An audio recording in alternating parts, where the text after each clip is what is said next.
مسجد الحرام مکۃ المکرمہ اور مسجد النبوی مدینہ المنورہ سے خطبے کا اردو ترجمہ کے لیے ہمارے سوشل نیٹ ورک کو فالو کرنا نہ بھولیں اور اپنے دوست احباب کے ساتھ بھی ضرور شیئر کیجیے۔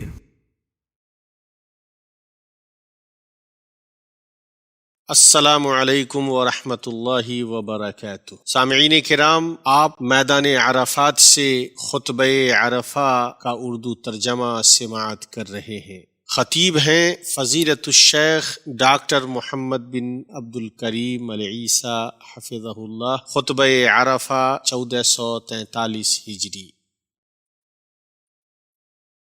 ہر طرح کی تعریف اللہ کے لیے ہے جو بہت زیادہ جاننے والا اور نہایت باخبر ہے۔ اس جیسی کوئی چیز نہیں، وہ سننے اور دیکھنے والا ہے، نیز ارشاد ربانی ہے، اور وہی ہے معبود برحق آسمانوں میں بھی اور زمین میں بھی۔ وہ تمہارے پوشیدہ احوال کو بھی اور تمہارے ظاہری احوال کو بھی جانتا ہے، اور تم جو کچھ عمل کرتے ہو اس کو بھی جانتا ہے۔ نیز ارشاد ربانی ہے، اور اللہ تعالی ہی کے پاس ہیں غیب کی کنجیاں، ان کو کوئی نہیں جانتا بجز اللہ کے، اور وہ تمام چیزوں کو جانتا ہے جو خشکی میں ہے اور جو کچھ دریاؤں میں ہے، اور کوئی پتہ نہیں گرتا مگر وہ اس کو بھی خوب جانتا ہے، اور کوئی دانہ زمین کے تاریک حصوں میں نہیں پڑتا، اور نہ کوئی تر اور نہ کوئی خشک چیز گرتی ہے مگر یہ سب کتاب مبین میں ہے۔ میں گواہی دیتا ہوں کہ اللہ کے علاوہ کوئی معبود نہیں، وہ راز اور اس سے بھی پوشیدہ چیزوں کو جانتا ہے۔ اس پر زمین و آسمان میں کوئی چیز مخفی نہیں ہوتی۔ ارشاد ربانی ہے، اصل بات یہی ہے کہ تم سب کا معبود برحق صرف اللہ ہی ہے، اس کے سوا کوئی پرستش کے قابل نہیں، اس کا علم تمام چیزوں پر حاوی ہے۔ اور میں گواہی دیتا ہوں کہ محمد اس کے بندہ و رسول ہیں۔ اللہ تعالی نے انہیں اپنے اس قول سے متصف کیا ہے اور تجھے وہ سکھایا ہے جسے تو نہیں جانتا تھا، اور اللہ تعالیٰ کا تجھ پر بڑا بھاری فضل ہے۔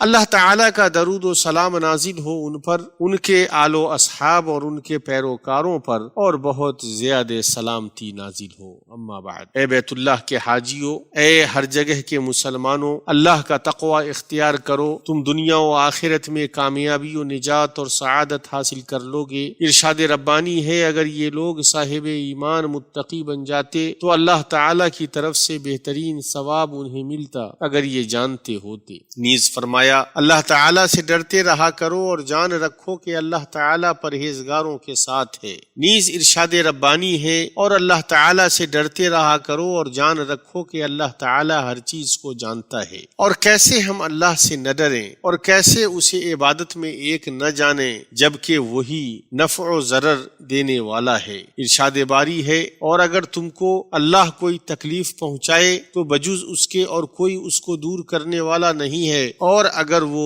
تم کو کوئی خیر پہنچانا چاہے تو اس کے فضل کا کوئی ہٹانے والا نہیں۔ وہ اپنا فضل اپنے بندوں میں سے جس پر چاہے نچھاور کر دے، اور وہ بڑی مغفرت بڑی رحمت والا ہے۔ تقوی اور تعلیم کو جوڑتے ہوئے اللہ تعالیٰ نے فرمایا، اللہ تعالیٰ سے ڈرو، اللہ تمہیں تعلیم دے رہا ہے، اور اللہ تعالیٰ ہر چیز کو خوب جاننے والا ہے۔ اللہ تعالیٰ کے تقوی میں سے یہ ہے کہ ہم توحید کو تسلیم کریں جس کی طرف اللہ تعالیٰ نے بلایا ہے، چنانچہ عبادت میں اسے اکیلا جانیں اور اس کے سوا کسی کے لیے چاہے وہ جو بھی ہو کسی بھی طرح کی عبادت نہ کریں۔ ارشاد ربانی ہے، اے لوگو، اپنے اس رب کی عبادت کرو جس نے تمہیں اور تم سے پہلے کے لوگوں کو پیدا کیا، یہی تمہارا بچاؤ ہے، جس نے تمہارے لیے زمین کو فرش اور آسمان کو چھت بنایا، اور آسمان سے پانی اتار کر اس سے پھل پیدا کر کے تمہیں روزی دی۔ خبردار، باوجود جاننے کے اللہ کے شریک مقرر نہ کرو۔ اور یہی تمام انبیاء کرام کی دعوت رہی ہے، جیسا کہ ابراہیم علیہ السلام نے اپنی قوم سے کہا، اللہ تعالیٰ کی عبادت کرو اور اس سے ڈرتے رہو، اگر تم میں دانائی ہے تو یہی تمہارے لیے بہتر ہے۔ اللہ تعالیٰ نے کتابیں نازل فرمائیں اور انبیاء مبعوث فرمائے جو اپنی قوموں کو سکھانے والے اور توحید اور عبادت میں اللہ کو ایک ماننے کی طرف بلانے والے تھے، تو انبیاء میں سے ہر نبی اپنی قوم سے کہتے، اے میری قوم، تم اللہ کی عبادت کرو، اس کے سوا کوئی تمہارا معبود ہونے کے قابل نہیں، کیا تم ڈرتے نہیں ہو؟ تو یہ بات ثابت ہوئی کہ وہ توحید ہی جس میں ہم عبادت میں اللہ کو ایک جانتے ہیں، شہادت اللہ الہ الا اللہ کا مفہوم ہے، ارشاد ربانی ہے۔ اللہ تعالی ارشاد فرما چکا ہے کہ دو معبود نہ بناؤ، معبود تو صرف وہی اکیلا ہے، بس تم سب صرف میرا ہی ڈر رکھو، آسمانوں میں اور زمین میں جو کچھ ہے سب اسی کا ہے اور اسی کی عبادت لازم ہے، کیا پھر تم اس کے سوا اوروں سے ڈرتے ہو؟ تمہارے پاس جتنی بھی نعمتیں ہیں سب اسی کی دی ہوئی ہیں، اب بھی جب تمہیں کوئی مصیبت پیش آ جائے تو اسی کی طرف نالہ و فریاد کرتے ہو، اور جہاں اس نے وہ مصیبت تم سے دفع کر دی، تم میں سے کچھ لوگ اپنے رب کے ساتھ شرک کرنے لگ جاتے ہیں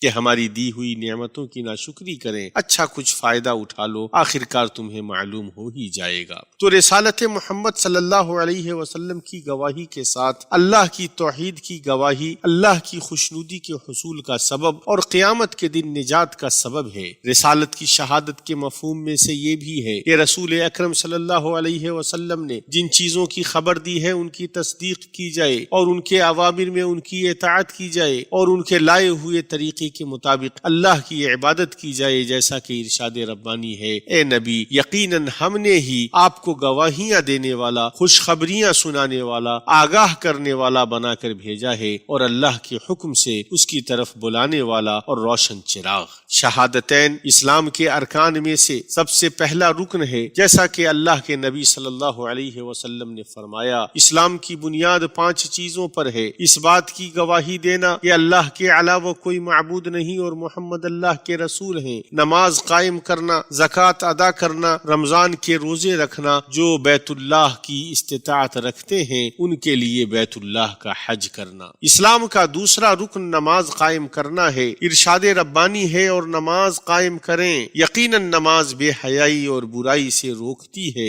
بے شک اللہ کا ذکر بہت بڑی چیز ہے، تم جو کچھ کر رہے ہو اس سے اللہ خبردار ہے۔ زکوٰۃ اللہ کی کتاب میں نماز سے جڑی ہوئی ہے اور یہ اسلام کا تیسرا رکن ہے، اور وہ اس طرح ادا کی جائے کہ مالدار اپنے مال کا ایک حصہ زکوٰۃ کے مصارف کے لیے دے، جو سماجی تعاون اور مفاد عامہ میں حصہ داری کے سلسلے میں دین کے بعض محاسن کو ظاہر کرتی ہے۔ ارکان اسلام میں سے رمضان کے مہینے کا روزہ رکھنا اور بیت اللہ کا حج کرنا ہے۔ ارشاد ربانی ہے، اللہ تعالی نے ان لوگوں پر جو اس کی طرف راہ پا سکتے ہوں اس کا حج فرض کر دیا گیا ہے۔ حاجیوں، اس فریضے کی ادائیگی کے لیے راستے کو آسان کر کے یقیناً اللہ تعالی نے تمہارے اوپر بڑا احسان کیا ہے، تو اس میں اپنے نبی صلی اللہ علیہ وسلم کے طریقے کی پیروی کرو۔ ارشاد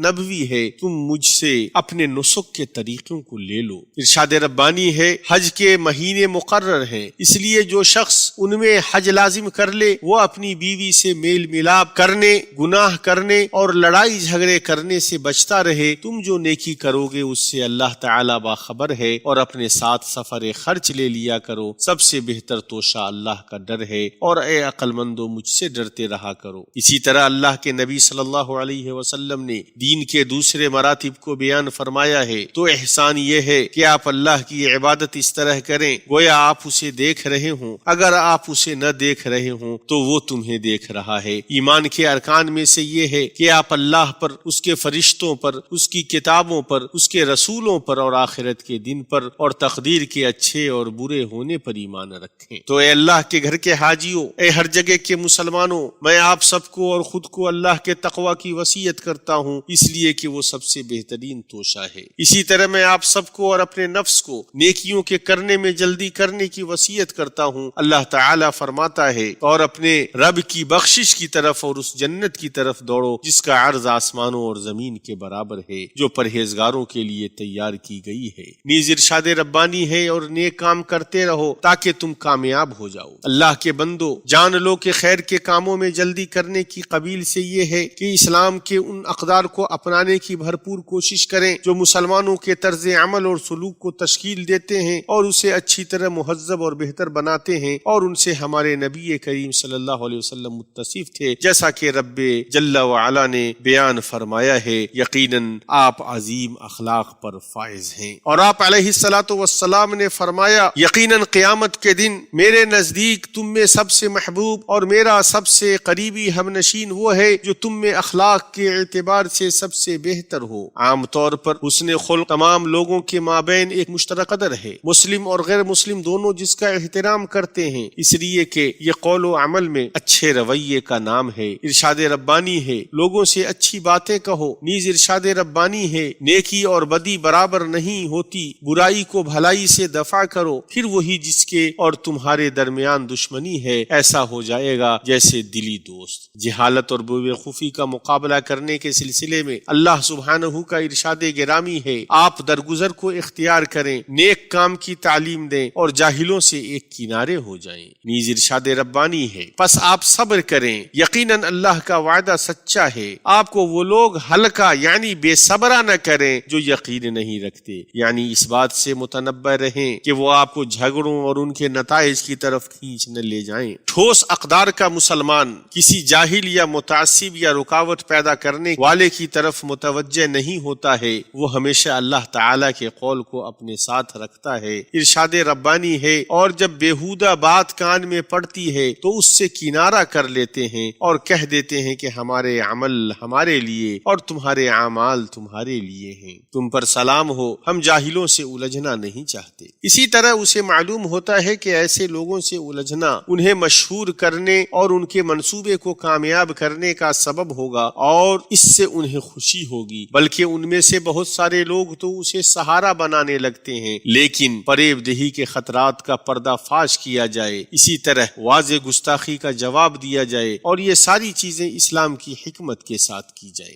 بیت اللہ کے حاجیوں اے مسلمانوں، اسلام کے اقدار میں سے یہ ہے کہ ان تمام چیزوں سے دوری اختیار کی جائے جو باہمی نفرت، باہمی بغض اور باہمی تفریق پیدا کرتی ہیں، اور یہ کہ ہمارے تعاملات پر باہمی محبت و شفقت چھائی رہے۔ یہ اقدار اللہ کی رسی کو مضبوطی سے تھامنے کے مطالب میں سر فہرست ہیں، جیسا کہ ارشاد ربانی ہے سب مل کر اللہ کی رسی کو مضبوطی سے تھامو اور فرقے میں نہ بٹو۔ اتحاد، اخوت اور تعاون امت کے ڈھانچہ کو محفوظ اور مضبوط کرنے اور دوسروں کے ساتھ حسن تعامل میں پرامن باڑے کا کام کرتے ہیں، اور وہ اس بات کا شاہد ہے کہ اسلام ایک جامع روح ہے، وہ اپنے خیر میں پوری انسانیت کو سموئے ہوا ہے۔ نبی کریم صلی اللہ علیہ وسلم نے فرمایا لوگوں میں سب سے بہتر وہ ہے جو ان میں لوگوں کے لیے سب سے زیادہ نفع بخش ہے۔ اسلامی شریعت اپنی انسانیت کی وجہ سے بلند ہوئی، جس کے معیاروں میں دوہرا پن نہیں اور جس کے اصولوں میں کوئی تبدیلی نہیں ہے۔ اس نے سب کے لیے خیر کو پسند کیا اور ان کے دلوں کو جوڑا۔ انہی اقدار سے اسلام کا نور پھیلا اور دنیا کے کونے کونے میں تمام جہانوں تک پہنچا۔ وہ اس طرح کے اس خیر کی تبلیغ کے لیے پے در پے ایسے لوگ آئے جنہوں نے اللہ سے جو عہد کیا تھا اسے سچ کر دکھایا، تو اس نیک طریقے نے ہدایت یافتہ پیروکار تیار کیے جو اسلام کے طریقے پر چلے۔ اسی طرح راسخ اہل علم کا وضاحت کرنے کی ذمہ داری سنبھالنے میں مبارک اثر تھا، اور اس میں سے اسلام کے بارے میں غلط اور گمراہ تصورات کا مقابلہ کرنا ہے۔ بیت اللہ الحرام کے حاجیوں، تمہارے وقوف کی یہ جگہ دعا کی قبولیت کی جگہوں میں سے ہے۔ نبی کریم صلی اللہ علیہ وسلم عرفہ میں خطبہ عرفہ دینے کے بعد ظہر اور عصر کی نماز جمع و قصر 2 رکعت، ایک اذان اور 2 اقامت کے ساتھ پڑھ کر اللہ تعالی سے دعا کرتے رہے اور اللہ کا ذکر کرتے رہے۔ آپ نے اس جگہ غروب آفتاب تک وقوف کیا، پھر اطمینان و سکون کے ساتھ مزدلفہ کے لیے روانہ ہوئے۔ آپ اپنے اصحاب کو سکینت و وقار کی تلقین کرتے رہے۔ آپ نے مزدلفہ میں مغرب کی 3 رکعت نماز اور عشاء کی 2 رکعت نماز ادا کی اور وہیں رات گزاری، اور وہیں فجر کی نماز ادا کی، اور فجر کے بعد ذکر کے لیے ٹھہرے یہاں تک کہ خوب اجالا ہو گیا۔ پھر مینا گئے اور 7 کنکریوں سے جمرہ عقبہ کی رمی کی، پھر اپنے ہدی کی قربانی کی اور حلق کیا، اور اس طرح آپ کا تحلل اول ہوا۔ پھر آپ صلی اللہ علیہ وسلم مکہ گئے اور طواف کیا، اور اس کے بعد مینا لوٹے اور ایام تشریق کی راتیں مینا میں گزاری۔ مینا میں آپ زیادہ سے زیادہ اللہ تعالی کا ذکر کرتے تھے اور روزانہ جمرات کی رمی کرتے تھے۔ وہ اس طرح کے جمرہ صغرا کو 7 کنکریاں اور جمرہ وسطیٰ کو 7 کنکریاں مارتے، اور اس کے بعد اللہ تعالی سے دعا کرتے، پھر جمرہ عقبہ کو 7 کنکریاں مارتے۔ آپ نے عذر والوں کو اس بات کی اجازت دی کہ وہ مینا میں رات گزارنا چھوڑ سکتے ہیں۔ آپ مینا میں 13 تاریخ تک رکے۔ جلدی نکلنے والوں کے لیے 12 تاریخ کو نکلنا جائز ہے، اور آپ نے نسک سے فارغ ہونے کے بعد اپنے سفر سے پہلے طواف وداع کیا۔ اے مسلمانوں، اس عظیم موسم کے موقع کو غنیمت جانو۔ یوم عرفہ ہی وہ دن ہے جس میں یہ آیت نازل ہوئی، آج میں نے تمہارے لیے دین کو کامل کر دیا اور تم پر اپنا انعام بھرپور کر دیا اور تمہارے لیے اسلام کے دین ہونے پر رضامند ہو گیا۔ اور اسی دن کے بارے میں اللہ کے رسول صلی اللہ علیہ وسلم نے فرمایا، کوئی دن نہیں ہے جس میں اللہ تعالی عرفہ کے دن سے زیادہ بندوں کو آگ سے آزاد فرماتا ہو، وہ قریب ہوتا ہے اور فرشتوں کے سامنے ان لوگوں پر فخر کرتا ہے۔ تو اس دن زیادہ سے زیادہ دعا کرو، اس لیے کہ اللہ تعالی نے تم سے دعاؤں کے قبول کرنے کا وعدہ کیا ہے۔ ارشاد ربانی ہے اور تمہارے رب کا فرمان سرزد ہو چکا ہے کہ مجھ سے دعا کرو، میں تمہاری دعاؤں کو قبول کروں گا۔ نیز ارشاد ربانی ہے، جب میرے بندے میرے بارے میں آپ سے سوال کرتے ہیں تو آپ کہہ دیں کہ میں بہت ہی قریب ہوں، ہر پکارنے والے کی پکار کو جب کبھی وہ مجھے پکارے قبول کرتا ہوں۔ اے اللہ، حاجیوں سے ان کے مناسک کو قبول فرما، ان کی دعاؤں کو شرف قبولیت بخش، ان کے معاملات کو آسان کر دے، ان کے گناہوں کو معاف کر دے، انہیں ان کے ملک صحیح سالم اور کامیاب واپس فرما، اس حال میں کہ ان کے درجات بلند ہو چکے ہوں اور ان کے مرتبے بڑھ چکے ہوں۔ ارشاد ربانی ہے، اور بعض لوگ وہ بھی ہیں جو کہتے ہیں کہ اے ہمارے رب، ہمیں دنیا میں نیکی دے اور آخرت میں بھی بھلائی عطا فرما اور ہمیں عذاب جہنم سے نجات دے۔ اے اللہ، مسلمانوں کے حالات کی اصلاح فرما دے، ان کے مابین اتحاد پیدا کر دے، ان کے مابین علم اور خیر کو پھیلا دے، ان کے بچوں کی اصلاح کر دے اور انہیں برکت عطا فرما اور ان کی روزیوں میں برکت دے اور انہیں جنت میں داخل فرما۔ اے اللہ، خادم حرمین شریفین شاہ سلمان ابن عبدالعزیز اور ان کے ولی عہد شہزادہ محمد بن سلمان کو توفیق عطا فرما، ان کی مدد فرما اور انہیں درست راستے پر چلا اور انہیں اور ان کی حکومت کو ان خدمات کے بدلے بہترین بدلہ عطا فرما جو انہوں نے اسلام اور مسلمانوں اور پوری دنیا اور پوری انسانیت کے لیے پیش کی ہیں اور کر رہے ہیں۔ اے اللہ، تو ان کا معید و معاون ہو جا اور درود و سلام نازل ہو ہمارے نبی محمد اور ان کی آل و اولاد اور ان کے صحابہ کرام پر، اور بہت زیادہ سلامتی نازل ہو۔